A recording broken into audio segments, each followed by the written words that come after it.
यवतमाळ जिल्ह्यातील जोडमोहा येथील जल जीवन मिशन अंतर्गत हर घर जल ही योजना केंद्र शासनाकडून राबवण्यात येत आहे। ही योजना अत्यंत चांगली आणि प्रत्येक नागरिकाला जीवन संजीवनी सारखी असून या योजनेचा ठेकेदार आणि अधिकारी यांनी पूर्ण बट्ट्याबोळ करणे सुरू केले आहे।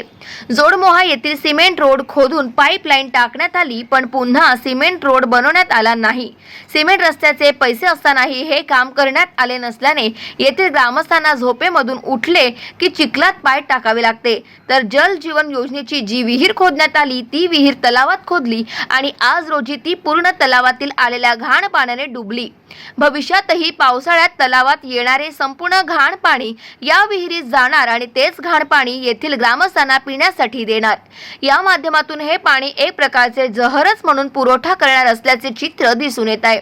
याची दखल प्रशासनाने घेऊन जल जीवन मिशन पाणी पुरवठा विहिरीचे स्थलांतरण न केल्यास येथील ग्रामस्थ आंदोलन छेडेल असा इशारा ग्रामपंचायत सदस्य पवन जाधव आणि सामाजिक कार्यकर्ते प्रवीण ठाकुलकर यांनी दिला आहे।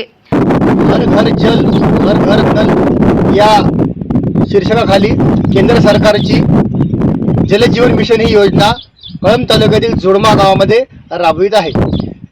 त्याचप्रमाणे त्याचे जे वॉटर सप्लायची विहीर आहे हे जोडमा गावलगतच्या वाघाडी धरणालगत त्याचं बांधकाम झालं आहे।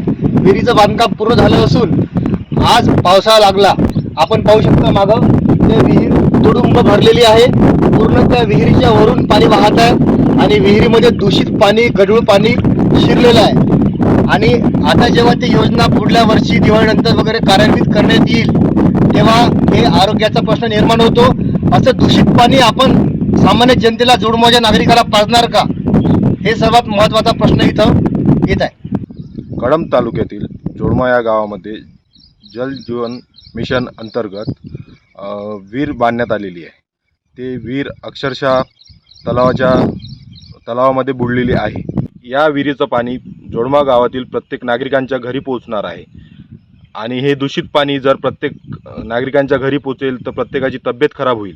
त्याच्यामुळे शासन आणि प्रशासन याच्याकडे लक्ष देण्याची फार गरज आहे। गाव माझा न्यूज करिता संजय कारवटकर, यवतमाळ।